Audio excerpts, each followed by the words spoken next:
Welcome to the Global Peace Film Festival Lives Online Conversation 2021 Festival Edition. Please be sure to check out the peacefilmfest.org website for updates regarding the 2021 Film Festival, which begins September 20th and runs through the 26th for live screenings, and then begins again September 27th through October 3rd for virtual streaming access to our titles. So please be sure to go to the website and check out all those updates. And now please join me, Kelly Devine, the artistic director, and Nina Strike, the executive director, as we welcome Lisa Mills, director of Son of a Sweeper, a film which you can see September 22nd at 4:30 at the Winter Park Library for the in-person screening, as well as catch up with and tell all your friends about for the virtual screenings, which start September 27th through October 3rd. So now we look forward to joining Lisa in conversation. Welcome.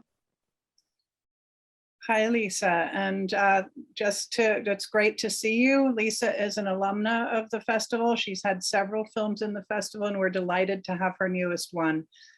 So first of all, tell us about the film. Well, thank you so much for having me and having the film in this very unique festival.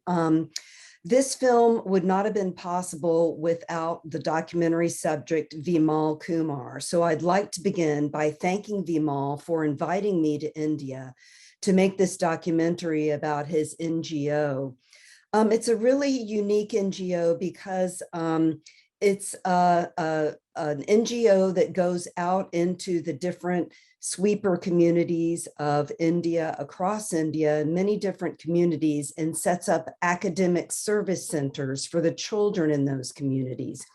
I met Vimal at an academic conference several years ago, and he told me about his work, and I became interested in it, and we talked via Skype back in those days. And then eventually he invited me to bring my camera and a couple of graduate students to India to document the work that he is doing in the sweeper communities there. So it really all started with a conversation at an academic conference at the University of Georgia several years ago. Vimal and I talked about what the film would cover via Skype for several months. And then I went to work doing some fundraising. I wasn't sure whether I was going to be able to afford to take the graduate students to India, but the Nicholson School of Communication and Media at the University of Central Florida really came through for me. They saw the value in this experience for the faculty member and for the graduate students. And when I told them about Vimal and his work, they were very enthusiastic. So that's really how it all started. Wonderful. Lisa, could you, for us, unpack a little bit what attracted you to the story, but also what the sweeper community is? Yes, the sweeper community is really what you hear about when you are talking about the really unjust cultural caste system that still exists in India, even though it is technically against the law. The sweeper community consists of the untouchables. They're actually outside of the caste system. They're below the caste system. They work in all of the jobs that nobody wants. They work in sanitation, they sweep the streets, they clear the streets of dead animals, and they do something called manual scavenging. Again, technically illegal in India, but practiced quite widely. And that is the sweepers actually enter sewers, septic tanks, and dry toilets and clean them by hand with buckets. And so these sweepers in this community are subjected to many diseases and health problems, even death when methane gas builds up inside these septic tanks and sewers. These sweepers do not want this life for their children. And they are desperate to have their children educated in ways that they can break away from this traditional profession for untouchables. Vimal is an example of this. His mother worked as a manual scavenger and sweeper in his elementary school and used her salary to pay for his education. He worked very hard to get a college degree and then 2 graduate degrees and then a PhD. And he's using his education to give back to these communities and set up these education centers so that the children of these untouchables or sweepers have a better chance at a professional life in India. Vimal in the film is such an inspiring and charismatic individual. I'm sure when you started the process, you may have entered with one frame of reference, but as you got involved in the process, was there anything that's particularly surprised you, or that you learned, or that was unexpected about really diving deeply into the process? Well, many things. I think that, first of all, I thought I knew about the caste system in India and how it all worked, but I really did not. And I would say that I still consider myself an outsider, as many times documentarians do feel that way.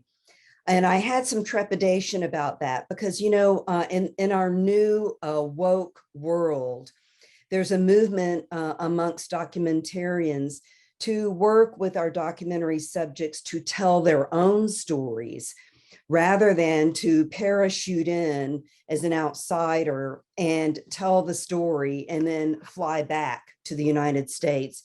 And that really was in the back of my mind as well. And I wanted to be very careful about that. And that's one of the reasons why Vimal and I talked for several months before I arrived with the students.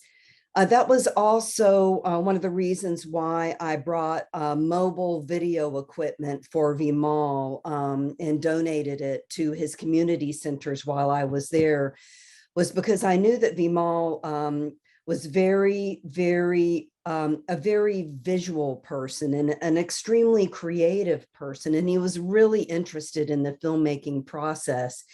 And I wanted to sort of try to assist him in breaking through with video documentation of his own and increasing his social media presence and the presence of his own leaders at his community centers.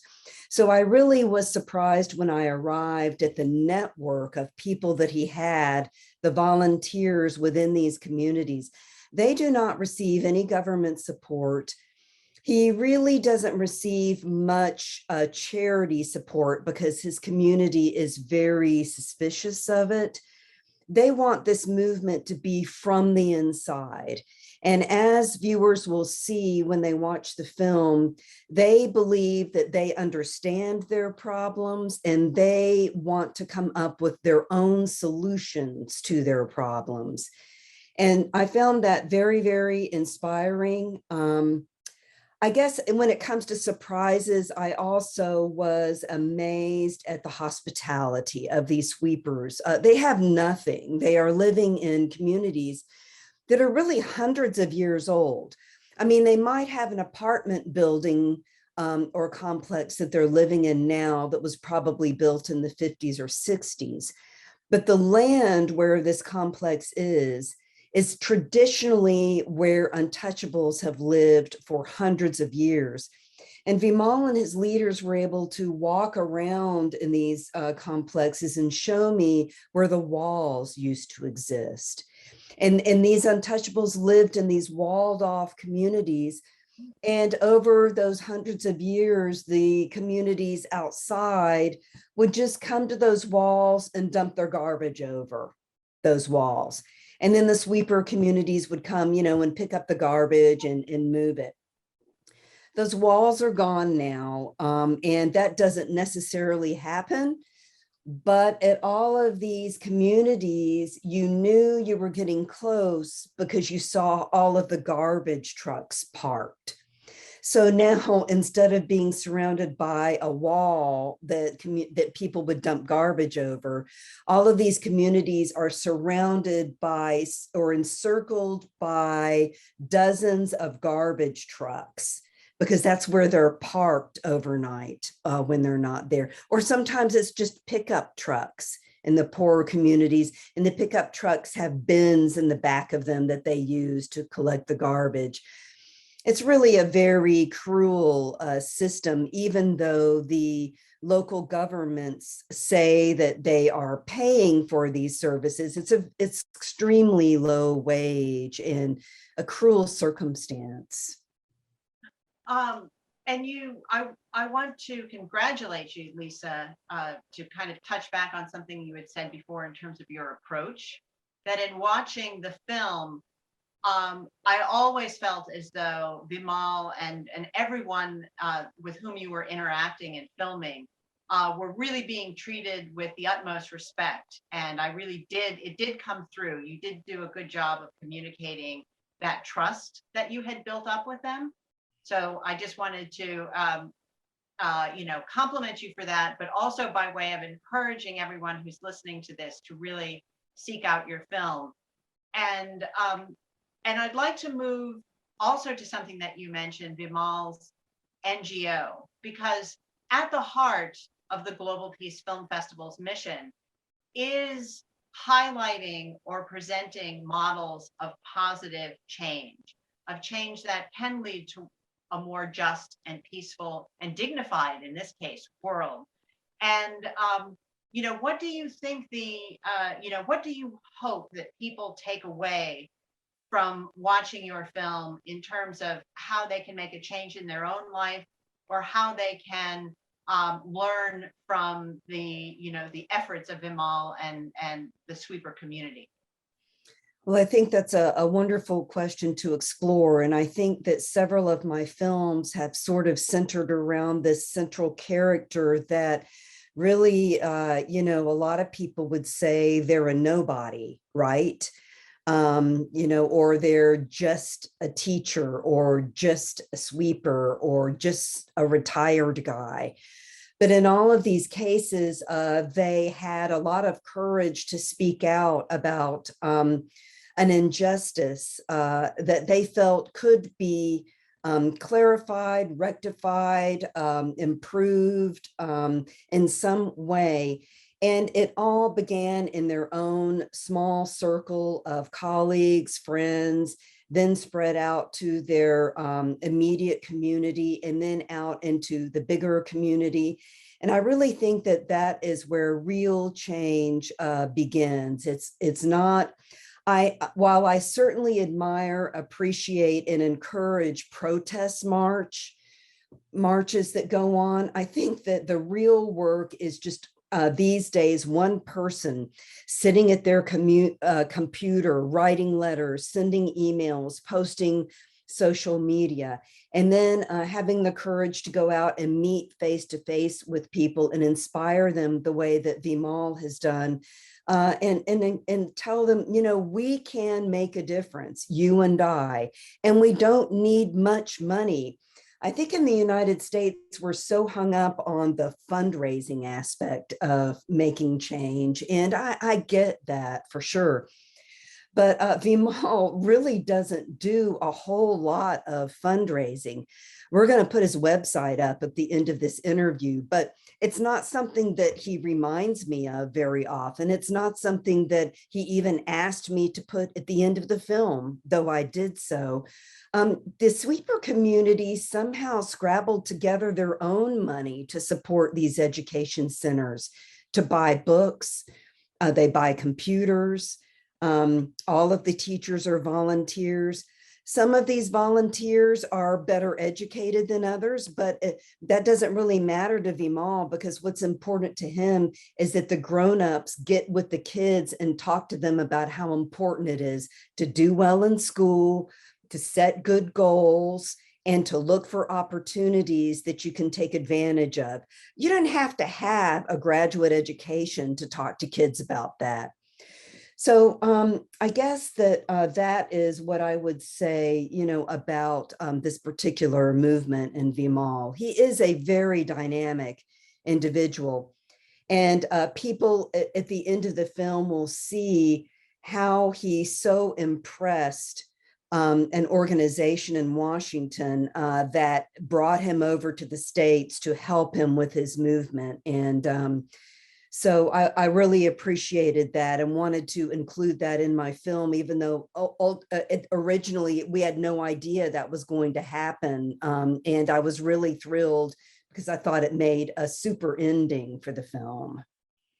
Indeed.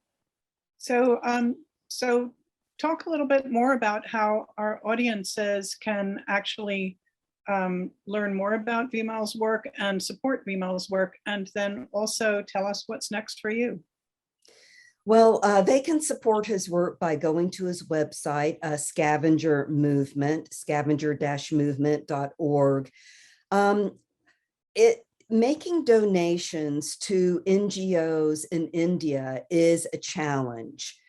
Simply because there has been a lot of fraudulent activity, fraudulent banking activity and scamming that's been going on in India. This was one of the major obstacles that Vimal was able to tackle when he came to the United States. He was able to form an American not NGO, as well as the one he already had going in India. And by having that American NGO or nonprofit, he's able to now better accept donations from Americans like us. So I would encourage everyone to go to his website, which he built himself. The images that are there were still images shot by Vimal, who is an amateur photographer, but I think he has a really great creative eye for image composition and, photos that move people. So I would just encourage everyone to go there, give what you can. The sweeper community certainly appreciates it. I've seen the way that the monies have been spent. None of them receives any kind of a salary. It all goes to materials for the children. And how about what's next for you? Well, what's next for me is I'm taking a bit of a break from filmmaking to try to get back into my research and my writing. And this film actually opened that door as well, because I came back, everything just, I think globally, the universe sort of guides me from one project to the next. And when I returned from India, I got a notice about a call for papers and films by a new online journal, the International Journal of Creative Media Research. And they were doing a special edition of their journal on Indigenous peoples and colonialism. And in reading that call for papers, I thought to myself, oh my gosh, this is really this is calling for papers that address the concern I had about going to a community to which I'm not a member and trying my best to tell their story as a filmmaker while at the same time enable them to tell their own story and to give the documentary subject a voice and how to go about that. And so I wrote a rather lengthy research paper about the way the film idea began and the means by which I selected the graduate students who went with me, how we raised the money. Once we got over there, how we worked with Vimal on a daily basis in these different communities. And so I think that what I want to focus on now is more writing, get back into writing about my work and writing about documentary. I do have two, though, video projects that I've been commissioned to do in the spring. They're short ones. One of them is going to be on the USA Special Olympics that's coming to Orlando in June. I've been commissioned by Lions Club International to make a video about the way that the Lions Club volunteers are working with the Special Olympians. So I'll be making that video. And then also in the spring, the historian that I work with on the history documentaries that I make, Dr. Robert Casanello and I, will be teaching our honors documentary class again in the spring.